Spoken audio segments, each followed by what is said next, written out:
Hi guys, welcome back to our channel. So నేను ఈరోజు మన ఛానల్లో చాలా ఈజీగా సింపుల్గా చేసుకునే చికెన్ కర్రీ రెసిపీ అయితే చూపిస్తున్నాను.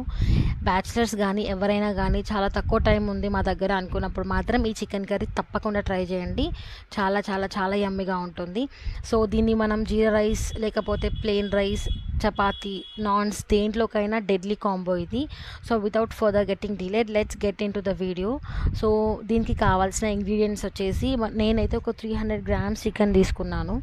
300 గ్రామ్స్ చికెన్ని మంచిగా వాష్ చేసుకొని పక్కన పెట్టేసుకోవాలి. తర్వాత ఒక 2 టేబుల్ స్పూన్స్ ధనియా పౌడర్, ఒక 4 టేబుల్ స్పూన్స్ కారం, ఒక టేబుల్ స్పూన్ పసుపు, ఒక 4 to 5 medium sized chilli and 4 medium sized onions, ఒక హాఫ్ కప్ పెరుగు అండ్ హోల్ గరం మసాలా తీసుకొని పక్కన పెట్టుకోవాలి. దీంట్లో నేను ఆనియన్ పేస్ట్ వేయట్లేదు, అందుకే నేను ఒక 4 మీడియం సైజ్డ్ ఆనియన్స్ అయితే తీసుకున్నాను. సో ఈ చికెన్ కర్రీకి ఆనియన్స్ మాత్రం సన్నగా పొడుగ్గా కట్ చేసుకొని వేసుకోండి, చాలా మంచి ఫ్రై కన్సిస్టెన్సీ వస్తుంది. సో ఏ కర్రీనైనా మనకి ఫ్రై లాగా కావాలి అనుకుంటే మాత్రం మీరు ఆనియన్స్ని సన్నగా పొడుగ్గా కట్ చేసుకోండి. లేదు మాకు గ్రేవీ లాగా కావాలనుకుంటే బాక్స్ లాగా కట్ చేసుకోవచ్చు. అండ్ చిల్లీని కూడా నేను సన్నగా పొడుగ్గా కట్ చేసి పెట్టుకున్నాను. సో తర్వాత మనం చికెన్ని ఫ్రెష్గా కడుక్కొని పక్కన పెట్టేసుకొని దీంట్లో పెరుగు, కారం, ధనియా పౌడర్, పసుపు అన్నీ కలుపుకొని మంచిగా మ్యారినేట్ చేసి పక్కన పెట్టేసుకోవాలి. మీకు ఓకే అనుకుంటే మీరు నిమ్మకాయ కూడా యాడ్ చేసుకోవచ్చు, బట్ నా దగ్గర ఆ రోజు ఏం లేకుండా అందుకే నేను ఏం వేయలేదు.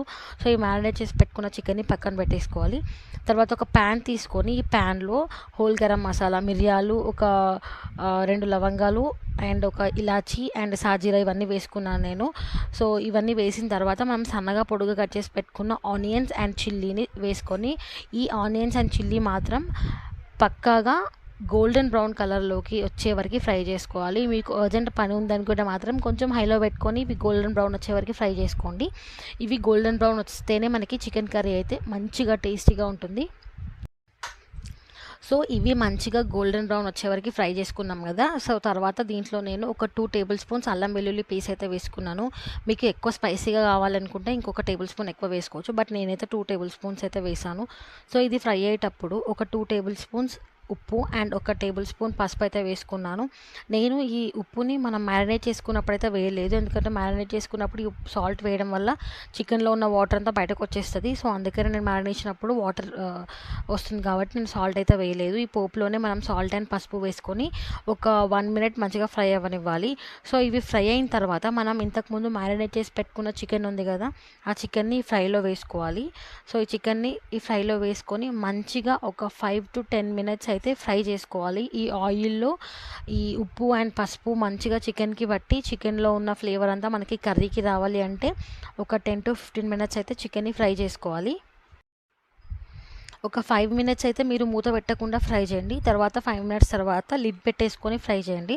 సో దీంట్లో మనం కర్డ్ యాడ్ చేసాం కాబట్టి ఆ కర్డ్లో ఉన్న వాటరీ కన్సిస్టెన్సీ అంతా చికెన్కి వచ్చి మంచి గ్రేవీ లాగా వస్తుంది. సో 5 మినిట్స్ తర్వాత మనము లిడ్ తీసేయాలి. లిడ్ తీసేసిన తర్వాత మంచిగా కలుపుకోవాలి. సో మనకి 5 మినిట్స్ తర్వాత అయితే చికెన్ కర్రీ ఇట్లాంటి గ్రేవీ కన్సిస్టెన్సీ వస్తుంది. చూసారు కదా, చాలా యమ్మీగా టేస్టీగా ఉంటుంది.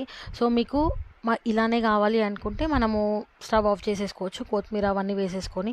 లేదు మాకు కొంచెం వాటరీ కన్సిస్టెన్సీ రావాలి అనుకుంటే, ఇది సెమీ గ్రేవీ లాగా వచ్చింది కదా, సెమీ గ్రేవీ లాగా కాదు కొంచెం వాటరీ లాగా రావాలి అనుకుంటే మనం ఒక టీ గ్లాస్ వాటర్ కూడా యాడ్ చేసేసుకొని ఒక 10 మినిట్స్ మళ్ళీ చికెన్ని ఫ్రై చేసుకోవాలి.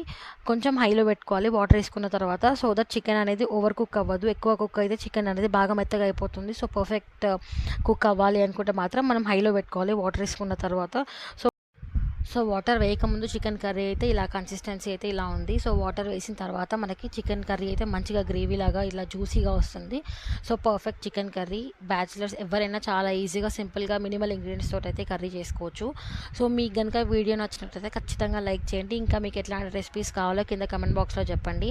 And don't forget to subscribe. Bye bye.